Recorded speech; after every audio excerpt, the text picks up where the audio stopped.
Bismillahirrahmanirrahim. Assalamualaikum warahmatullahi wabarakatuh.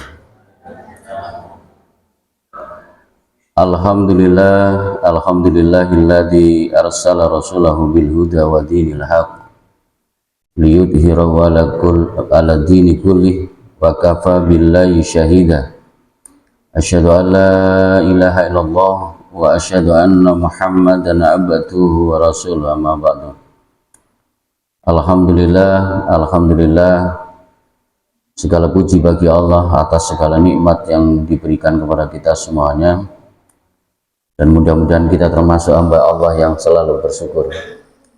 La in syakartum la azidannakum wa la in kafartum inna adzabi lasyadid. Allah berfirman di dalam surat Ibrahim, jika hambamu di antara kamu sekalian bersyukur atas segala nikmatku, maka akan aku tambah nikmatnya.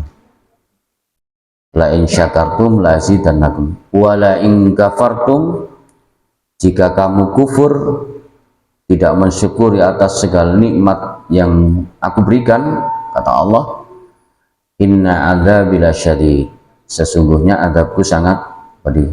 Mudah-mudahan kita semuanya termasuk hamba Allah yang selalu mensyukur atas segala nikmatnya.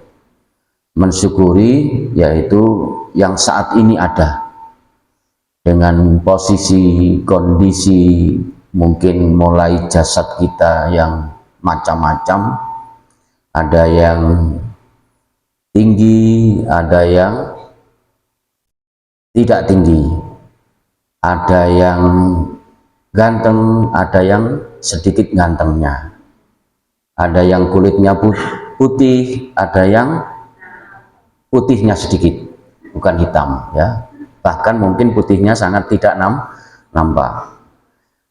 Itu semuanya termasuk dari sisi materi, harta dan lain sebagainya. Ingatlah bahwa sebenarnya itu sudah ditentukan oleh Allah, dan itulah yang harus kita syukuri. Salawat serta salam mudah-mudahan tetap tercurahkan pada baginda Rasulullah SAW. Bapak Ibu sekalian yang dimuliakan oleh Allah, di kesempatan yang berbahagia ini kita akan mencoba meneruskan mungkin materi yang 2 pekan lalu, atau mungkin ingin tahu 9 kisah Ramadan. Bagaimana meneruskan materi atau kisah yang 9 kisah di bulan Ramadan? Biasanya senang kisah ya, kisah aja ya. Oke, baik. Di kesempatan ini ada 9 kisah yang terjadi di bulan Ramadan yang sudah kami sampaikan di sore hari. Ada 5 sudah kami sampaikan. Anak-anak yang sudah sempat mendengarkan ya, supaya nanti lebih mantap lagi gitu ya, karena ada yang saya tanya setelah cerita, saya tanya itu kadang sudah lupa gitu ya. Baik Bapak Ibu sekalian, anak-anak yang dimuliakan oleh Allah, sejak pertama kali perintah puasa Ramadan diturunkan, ada banyak kisah yang menarik dalam kehidupan Nabi dan para sahabatnya, dan itu cerita-cerita itu berdasarkan pengalaman mereka yang memang mengandung nilai-nilai teladan yang cocok dan mungkin masih tetap sesuai dengan nanti di dalam kehidupan kita sehari-hari. Yang pertama adalah kisah Nabi Muhammad SAW saat pertama kali menjalankan puasa Ramadan. Puasa Ramadan itu diperintahkan di 1402 tahun yang lalu, yaitu tepatnya di tahun 624 Masehi gitu ya. Insya Allah belum ada ya semuanya ya, kakek nenek buyut kita belum ada, karena sudah 1402 tahun yang lalu. Nah, perintah ini yang jelas kita tahu semuanya di dalam surat Al-Baqarah tentang kewajiban berpuasa. Dan ingatlah kalau di dalam Al-Quran itu kama kutiba 'alal ladzina min qablikum, sebagaimana aku perintahkan sebelum kalian semuanya. Berarti sebelum perintah puasa Ramadan itu sudah ada perintah puasa, dan termasuk Rasulullah dan para sahabat itu juga sudah biasa berpuasa sehingga tidak kaget, gitu ya. Itu yang pertama. Jadi dengan kondisi yang memang sebelumnya sudah pernah berpuasa, gitu ya, maka tidak kaget. Cuman puasa, perintah puasa sebelumnya itu tidak sama syariatnya seperti puasa yang saat ini kita jalani, gitu ya. Mungkin pernah dengar kalau sesepuh kita itu ada puasa apa itu, puasa sampai 40 hari gitu ya. Ada ya. Nah, di desa saya dulu ada Ustadz Fikri 40 hari dan dia tidak keluar-keluar sampai akhirnya meninggal dunia. Ya, apa katanya, puasa apa katanya, nyari kesaktian, ya, kayak satria baja hitam, ya, bukan satria ini ya, bukan ya, gitu ya. Jadi seperti itu. Jadi ingatlah bahwa di bulan Rasulullah pun pada saat itu ya pertama kali di tahun itu, gitu ya, dan itu dijalankan dengan baik. Yang kedua, kisah Nabi saat menerima wahyu di bulan Ramadan. Ya, Rasulullah itu sosok yang suka merenung. Jadi mulai kecil itu kehidupan beliaunya memang dijaga oleh Allah. Merenung apa? Merenung dengan kehidupan masyarakat pada saat itu yang luar biasa. Apa? Yang paling berat adalah kebiasaan menyembah berhala. Ya Lata, ya Uzza, ya Manan, itu wiritannya. Ya Lata, ya Uzza, ya Manan, itu mengelilingi Ka'bah. Jadi sebenarnya mengelilingi Ka'bah itu sebelum perintah haji sudah ada. Siapa itu Lata, Uzza, Manan? Yaitu orang-orang soleh sebelumnya, gitu ya. Orang-orang soleh sebelumnya dinamakan di sebuah patung-patung yang mereka buat seperti itu. Jadi itu. Kedua, suka apa? Judi. Kalau judi itu biasanya gandengannya apa biasanya? Mabuk, ya. Gandengannya apa lagi? Madon. Madon itu apa? Main perempuan, gitu ya. Dan suka berfoya-foya, dan juga suka mengunggul-unggulkan sukunya. Pada saat ya suku dengan suku itu saling mengunggulkan. Sama saja misalkan di sini ada perumahan GWK, ada Diamond, ada Revisi, saling mengunggulkan. Ya. Sing GWK, wes GWK keren, paling atas dibandingkan Diamond. Diamond juga gitu. Apa itu GWK? Sehingga terjadi peperangan. Dan yang luar biasa, mengubur bayinya dalam kondisi hidup-hidup, bayi yang perempuan. Karena pada saat seorang perempuan melahirkan anak perempuan, itu dikatakan sebagai aib keluarga. Dan itu dilanjutkan terus, kira-kira kan gak ada perempuan ya, kan gitu, gak mikir sampai ke sana, ya. Dan hal-hal yang mungkin ya menghambur-hamburkan harta dan sebagainya, jor-joran tadi itu. Nah, suatu hari yang jelas tempat yang saat itu kita ketahui dan di dalam sejarah sampai Rasulullah menerima wahyu yang pertama yaitu di Gua Hira, yaitu surat Al-Alaq ayat 1 sampai ayat 5. Iqra bismi rabbikal ladzi khalaq. Itu singkat-singkat aja ya, singkat-singkat saja sehingga 9 itu bisa kita lihat. Ya, sampai ya Gemigil pulang menceritakan ke istrinya yaitu Khadijah. Di situ dibawa ke rumah pamannya. Pamannya ini seorang soleh yang saat itu menganut agama Nasrani, karena agama Islam belum disampaikan, diceritakan yang bernama Waraqah bin Naufal, ya. Jadi Waraqah bin Naufal ini menyampaikan, seandainya nanti gitu ya, sampai engkau katanya, wahai Muhammad, engkau sudah resmi diangkat sebagai nabi gitu ya, maka dia akan mengimani. Dan saat itu sebenarnya mulai mengimani, dan diprediksi nanti akan dimusuhi oleh kaumnya. Bukan hanya dimusuhi, tapi diusir. Seandainya suatu saat nanti kamu diusir dan saya masih hidup, saya akan membela dan menolongmu. Itu kata anak pamannya dari Siti Khadijah. Tapi setelah itu meninggal dunia terlebih dahulu, Waraqah. Tidak sampai pada saat Rasulullah ya gampangannya diusir gitu ya, yang dikejar-kejar mau dibunuh, sampai ada perintah hijrah dari Mekah ke Madinah. Seperti itu. Itu jadi pertama kali ya di bulan Ramadan juga ya. Yaitu tanggal berapa? Tanggal 17 Ramadan yang kita peringati dengan adanya nuzulul Quran.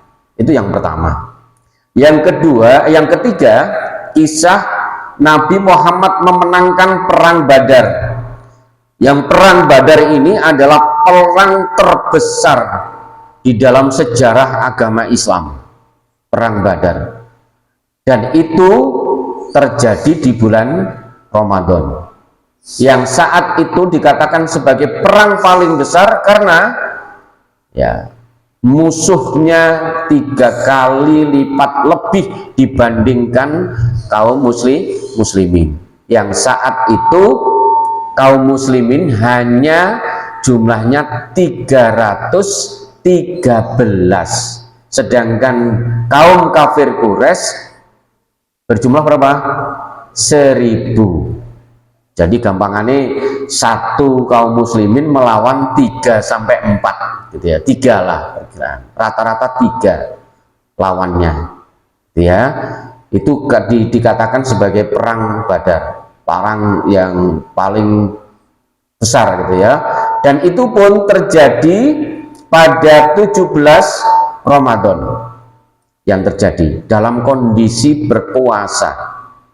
Nah, ini berawal dari saat mengetahui bahwa rombongan kafilah dagang orang-orang kaum kafir Quraisy itu membawa 1000 onta, dan masing-masing onta ini membawa barang dagangannya. Dicegat, memang sengaja dicegat oleh kaum muslimin. Mulai itu terjadi peperangan ya.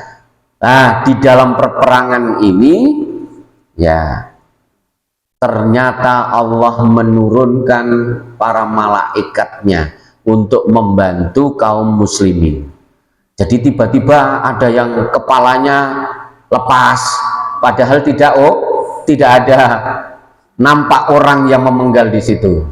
Ada tangannya yang putus, walaupun tidak nampak siapa yang memutuskannya. Ternyata di situ Allah mengirimkan malaikat Jibril dan malaikat-malaikatnya lainnya untuk memerangi kaum muslimin. Ya, singkat-singkat aja. Itu. Berikutnya adalah yang keberapa berarti? Yang keempat ya. Yang keempat. Nabi Muhammad SAW melakukan pembebasan kota Mekah di bulan Ramadan. Ya, pembebasan yang kita sebut dengan Fathul Makkah. Ya, Fathul Makkah, pembukaan, bahasanya ya membuka, ini pembukaan pertama kali pembebasan Mekah itu dilakukan juga di bulan Ramadan. Lah, peristiwa Fathul Makkah ini merupakan peristiwa saat umat Islam meraih kemenangan besar atas kaum kafir Quraisy tadi itu, sehingga di situ pasukan dikeluarkan semuanya ya. Kalau sekarang ini ada drum band, ada marching band ya, ada marching band, semuanya dengan kalau kita lihat di dalam filmnya itu kan jadi drum band, dung dung dung dung dung dung dung dung dung. pasukan semuanya dinampakkan. Setelah itu ada yang mengetahui kaum kafir Quraisy, wahai kaum Quraisy, masuklah. Nabi Muhammad dengan pasukannya bergerak ke Mekah. Semuanya masuk ke rumah bersembunyi, termasuk Abu Sufyan. Ya, semuanya ketakutan karena pasukan Rasulullah menunjukkan pasukannya. Makanya mungkin ada syiar kirap apa Ustaz? Misalkan kirap apa biasanya?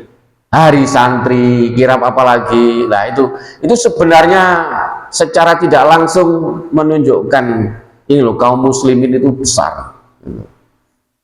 Dan akhirnya singkat cerita di situ juga apa? Membuka, mulai menguasai kota Mekah, gitu ya. Ya, ini ceritanya sebenarnya detail, cuman saya singkat-singkat aja. Kisah teladan tentang puasa dari Abu Thalhah, sahabat Nabi yang jasadnya utuh karena rajin berpuasa. Nah, Abu Thalhah ini sahabat yang istimewa. Di dalam sebuah peperangan, ya di dalam peperangan, Abu Thalhah ini meninggal dunia.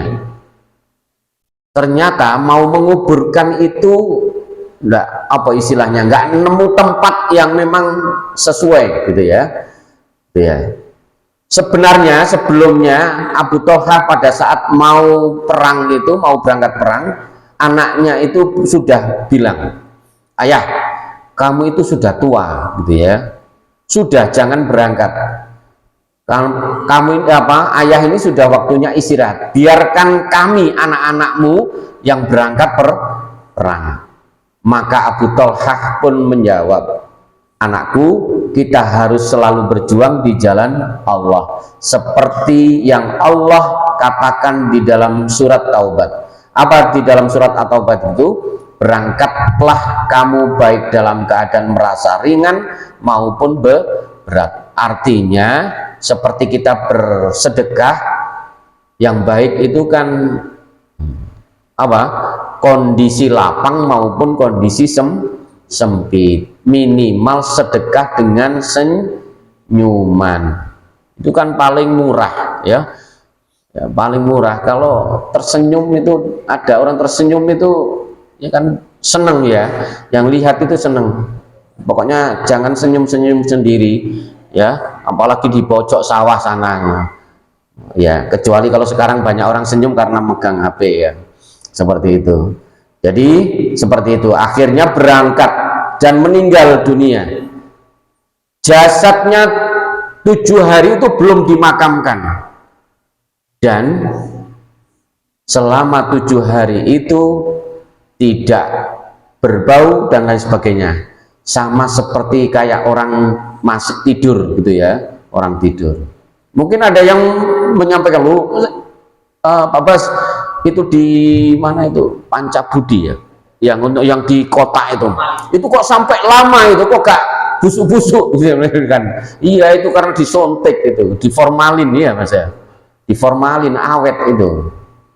Kalau ini Abu Thalhah nggak disuntik, nggak diformalin gitu ya, tapi masih awet. Nah, sudah sampai berapa kisah tadi? 4 ya. Ini kayaknya sudah siang. Saya khawatir nanti setelah ini, terutama anak-anak, waktunya apa nak? Ngaji atau tidur? Oh, tidur. Ada yang keluyuran bersepeda dan sebagainya ya. Ya, insya Allah nanti ada kesempatan lagi di hari Ahad.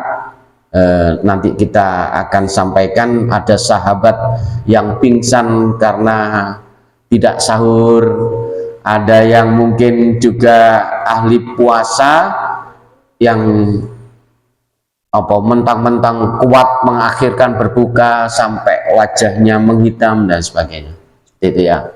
Baik, itu saja mungkin yang bisa kami sampaikan. Mudah-mudahan bermanfaat, dan ilmu ini adalah ilmu untuk kita semuanya, termasuk saya sendiri. Kita akhiri dengan membaca hamdalah. Alhamdulillahirabbil alamin. Subhanakallahumma bihamdika asyhadu an la ilaha illa ant astaghfiruka wa atubu ilaik. Wassalamualaikum warahmatullahi wabarakatuh.